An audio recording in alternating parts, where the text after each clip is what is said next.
감염병 예방과 변비를 위해 어떤 걸 지켜야 될까요? 수분을 지키라고요? 어떤 내용인가요, 교수님? 뭐 수분과 변비의 관계는 특별히 말씀을 안 드릴게요. 우리가 변비 걸리면 물 많이 먹어 이런 말 하잖아요. 그러니까 네. 수분이 부족하면 장으로 가는 이제 수분이 부족해서 변비가 더 악화될 수 있다는 건 아실 거고요. 근데 적당한 양의 이제 수분 섭취가 왜 필요하냐면 우리 몸의 신진대사, 우리 몸의 60% 70%는 다 수분으로 이루어져 있는 이제 몸인데 이 수분을 적당히 유지해 줘야 몸의 신진대사가 잘 돌아가서 세포가 원래 해야 되는 일들, 그러니까 외부로부터 들어오는 이물질 또는 공격으로부터 막아내는 작용도 원활하게 하게 되는 건데요. 하지만 우리가 이제 몸속에 세포 안에 물이 들어가면 어떻게 되느냐 볼 수 없으니까 간단한 예를 좀 들어드리겠습니다. 우리가 굉장히 건조한데 물도 거의 마시지 않은 상태로 잠이 들고 다음날 아침에 입이 바싹 말라서 한번 깼을 때를 상상해 보시면요.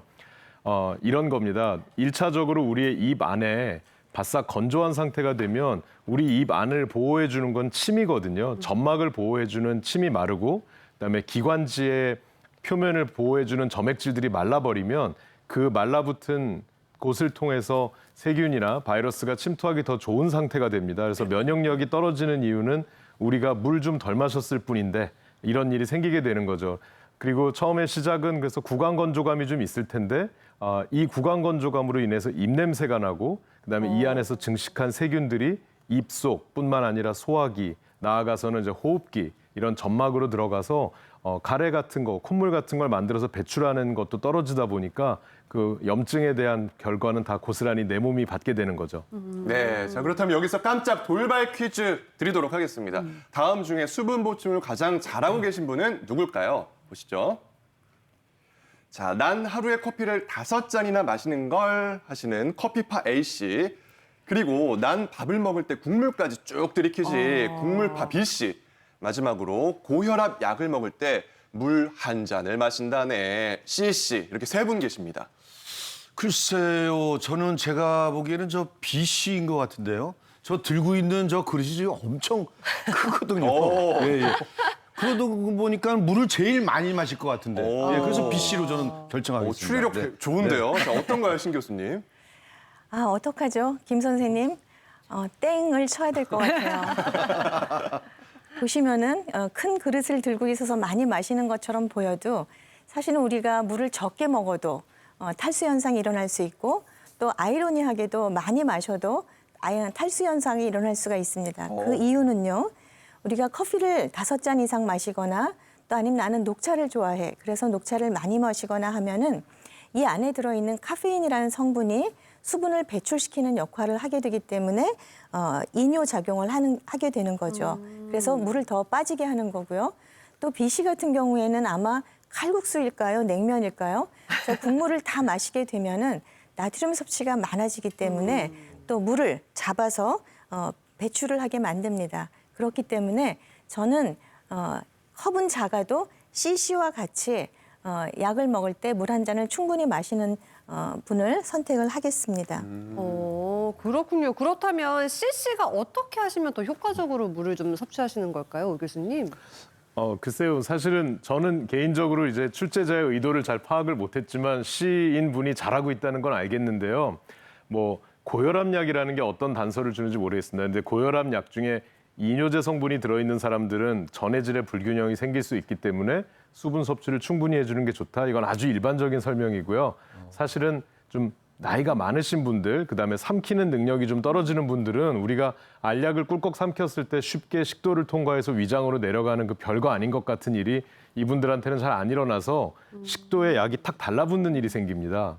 그래서 그런 일이 생기면 그 달라붙은 부위부터 염증이 생기고 궤양이 생기는 일이 있거든요. 그래서 물을 보통 약을 먹을 때 그 약만 살짝 삼키려고 조금만 먹는 분들이 있는데 저희가 추천해드리기로는 약 200cc 정도, 그래도 컵으로 된 한 컵 정도의 물을 충분히 먹어주는 게 그 물이 위장에서 이제 녹아서 소화 흡수가 되는데도 도움이 되고 충분한 수분 섭취에도 도움이 될 수 있는 정도로 권장을 해드립니다. 네, 이렇게 수분이 중요한데요. 그러면 오범저 교수님께서 수분 보충을 위해서 필요한 보약을 또 준비를 해주셨습니다. 네. 여기 나와 있는데요. 어떤 보약일지 보도록 할게요. 텀블러네요, 오 교수님. 오늘 제가 보여드리는 건 보약이라기보다 자꾸 물건을 보여드리는데요. 보약 같은 물건이죠. 사실은 우리가 목이 마르면 물을 마셔야지 이렇게 네. 생각하는데 사실은 그렇습니다. 목이 마르다는 건 이미 좀 늦었다는 뜻이거든요. 우리가 아무것도 하지 않아도 하루에 땀이나 소변 같은 형태로 몸 밖으로 나가는 수분량이 적게는 1.5리터, 많게는 2리터 정도를 계속 잃고 있기 때문에 그 정도를 꾸준히 원래는 섭취를 해주셔야 되는데 그걸 깜빡 잊고 또는 뭐 습관적으로 덜 드시면 만성적인 탈수가 올 수가 있습니다. 네. 근데 그렇다고 해서 우리가 2리터 보충해야지 그걸 한 번에 먹을 수는 없잖아요. 그래서 그거를 하루에 뭐 5번, 6번, 많게는 10번까지 조금 나눠서 계속해서 수분을 섭취하면 한 번에 섭취하는 것보다 훨씬 쉽게 더 좋게 양질의 수분을 몸에 보충할 수가 있는데 그때마다 뛰어가서 어디서 물을 구할 수가 없으니까 텀블러에 아주 차지도 않고 아주 뜨겁지도 않은 약간 따뜻한 물을 좀 갖고 다니시면서 수시로 지금 그림에 보이는 것처럼 뭐 하루에 8번 정도를 식전, 식후 또는 뭐 자기 전 이렇게 나눠서 꾸준히 지속적으로 하루에 2리터가량의 물을 섭취하겠다라는 도구로서 텀블러를 추천해 드립니다. 네. 자, 텀블러를 이용해서 미지근하거나 살짝 따뜻한 물 많이 드시면 좋다고 합니다. 자, 계속해서 신원성 교수님의 보약 살펴보도록 하겠습니다. 네. 자, 어떤 게 나올까요? 무와 배라고 나와 있는데 이게 보약이 될 수 있군요, 신 교수님. 아, 네. 제가 좋아하는 음식이네요. 자, 무는 생것으로 깎아서 먹기도 하고 생채도 먹고 또 숙채도 먹는 좋은 이제 식재료예요. 근데 사실 우리는 무가 굉장히 좋은 음식에도 불구하고 친숙하기도 하지만 약간 무시하는 경향이 있었죠. 그래서 오래전부터 사실 무는 우리 식생활에 굉장히 가깝게 들어와 있는 그런 식재료였습니다. 특히 이제 어르신들 말씀에는 겨울무는 산삼과 같이 좋다 이렇게 말씀을 하셨는데요. 네.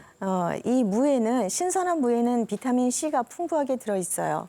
그래서 비타민 C는 우리가 항산화, 어떤 신체의 세포가 산화되는 것을 억제하는 데 좋은 음식으로 이제 그 물질로 알려져 있고요. 또 한편으로는 이렇게 백색 식품에는 안토잔틴이라고 하는 물질이 들어 있습니다. 이 안토잔틴도 이 성분이 체내의 산화 작용을 통해 가지고 유해 물질을 몸 밖으로 배출시키는 데 도움을 주는 역할을 하게 되는 것이죠. 자, 그리고 무 속에 들어있는 약간 매운맛인데요. 이 시니그린이라는 물질이 있습니다. 이 시니그린은 세균과 바이러스에 대해서 저항성을 주는 역할을 하기 때문에 좋은 효과를 줄 수 있고요. 또 기관지 점막을 보호함으로써 또 면역력의 증진에 도움을 줄 수 있다라고 볼 수가 있습니다. 간접적으로요. 또 무에는 굉장히 많은 수분감이 있죠. 또 식이섬유도 풍부해서 물을 생으로 드시거나 아니면은 익혀서 조리해서 드셔도 변비가 있으신 분들도 좋은 음식이라고 생각이 됩니다. 네, 그렇다면 이렇게 수분과 식이섬유가 가득한 물을 어떻게 먹으면 더 약이 되는지 보도록 하겠습니다.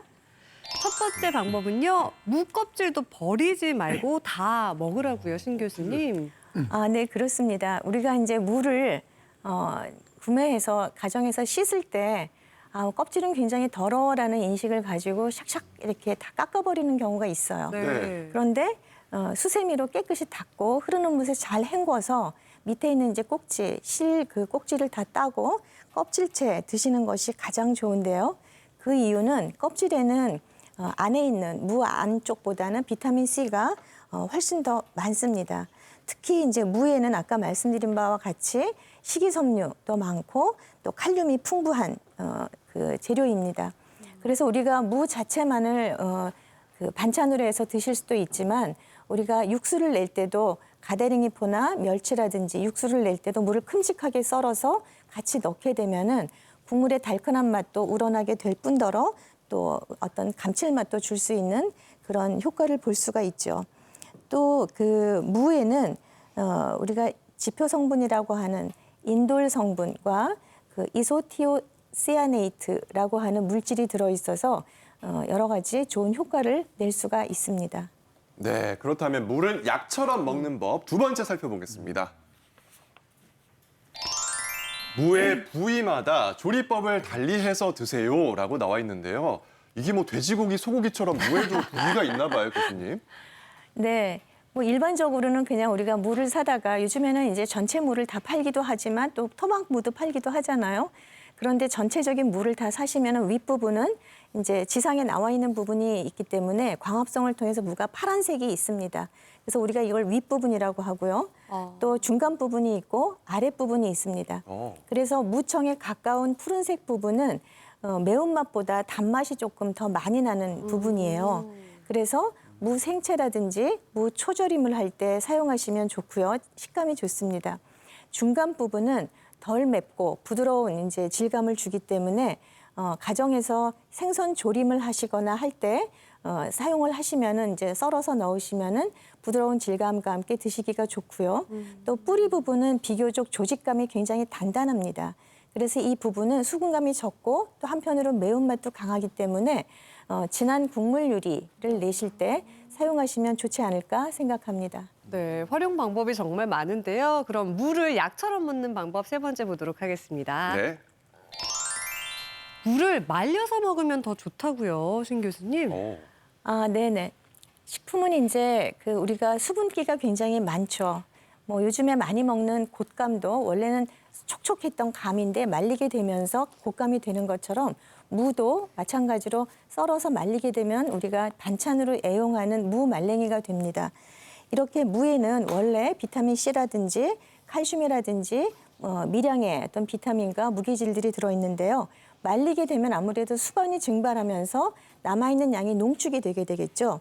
그래서 생무일 때를 한번 표를 보시면은 에너지는 이제 말린 무가 올라가긴 하지만 칼슘을 보시면 생무에는 100g당 23mg 정도 들어있는데 말리게 되면은 약 15배 정도 높아지는 걸 볼 수가 있어요.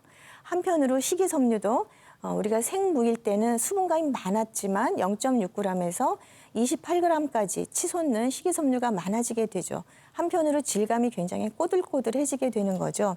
그래서 적은 양으로도 영양을 충분히 섭취할 수 있다. 그래서 무말랭이를 무칠 때 어떤 말린 나물과 같이 무치거나 해서 비타민C를 동시에 섭취하는 효과도 줄 수 있어서 옛날 어머님들은 이 무말랭이 반찬이 인삼 한 뿌리보다 더 좋다 이렇게 말씀하신 적도 있습니다. 인삼보다 좋은 이 무, 특히나 감기에도 좋고 기관지에 굉장히 좋다고 알려져 있는데요. 맛있게 요리할 수 있는 방법 좀 알려주세요.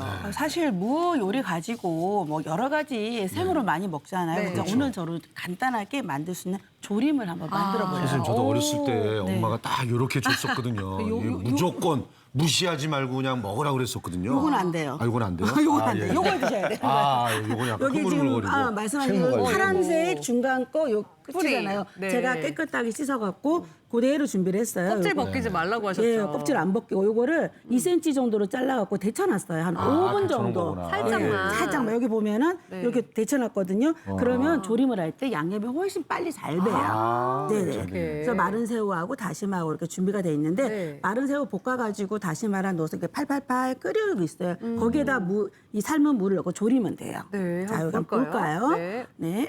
여기인가요? 자, 여기 오른쪽에 있습니다. 네. 제가 이렇게 팔팔 끓고 있잖아요. 이렇게, 네, 이렇게 팔팔 끓는 데다가 여기 데친물을 넣어주셔야 돼. 항상 조림하실 이렇게. 때. 그래야 금방 양념이 참 잘 돼요. 다시마에다가 그쵸? 건새우 넣고 그쵸, 그쵸. 그냥 팔팔. 오우야 여기다 넣고 자 간장 2큰술만 넣어주시면 돼요. 네. 네, 센 불에 이렇게 해주시고 아직 요즘 무는 설탕이 사실 필요는 없어요. 네. 그래서 저는 올리고당만 조금 넣어서 할 건데 그냥 나는 슴슴하니 그냥 먹고 싶다 그럼 그냥 하시면 돼요. 너무 짜지 네. 않게 드시는 게 좋습니다. 그렇게 해서 제가 졸여놓은 게 이렇게 어머, 이렇게 간단해요. 이렇게 간단해요. 뜨거우니까 조심하셔야 벌써 돼요. 맛있게 익었죠? 네. 향이 너무 좋다. 너무 좋죠. 구수하니. 네. 흐물흐물해서. 네, 예. 그렇게 해서 자, 이렇게 이렇게 해서 담아놓으셨구나. 담아놨어요. 이렇게 담아놓으셨고. 이렇게 조금 아까 올려놓으면- 만드셨어요, 이거 보니까. 그렇죠. 네네. 같은 거예요. 요리네요. 예쁘죠? 네, 이렇게. 이렇게 한번 보세요. 이렇게 해서 반찬으로 드시면 수분도 굉장히 잘 흡수가 되고 간도 세지 않아서 야, 이거 밥도둑인데요. 그렇죠, 그러니까요. 그렇죠. 네. 너무 짜게 하시면 안 돼. 항상 슴슴하게 드시는 게 좋거든요. 네네. 드셔보시겠어요? 인삼보다 한번 좀 좋다는 맛을 그 좀 무 보여주세요. 조리 예, 한번 가져가 먹어보도록 보시면 할게요. 그냥 한 덩이 가져가시면 돼요. 요즘 또 제철이다 보니 얼마나 영양가가 사실 가득하겠어요. 식당에서도 이게 생선 조림에 나오면 이게 무조림이 나오잖아요. 그렇죠, 그러면은 그렇죠. 생선보다도 무를 더 많이 먹게 맞아요. 돼요. 예, 예, 예. 그래서 드시면 돼요.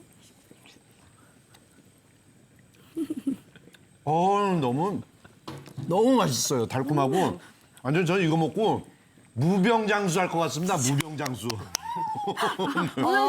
저도 뭔가 개그 하나 해야 될 것 같은데 못하겠네. 아무튼 이거는 정말 우와. 담백하고 고소해서 아이들이 밥이랑 같이 먹기도 좋은 것 같아서 애들 잘안 이거는 먹잖아. 진짜 해봐야겠어요. 초보들도 할 수 있어요, 이거는. 너무 난 단맛이 아주 잘 간이 밴 것 같아요. 그죠, 그죠. 네네네. 예, 그래 금방 요리를 해도 잘 배요. 네. 또 무가 밥도둑이기 때문에 밥 반찬으로도 참 맛있게 먹을 수 있을 것 같습니다.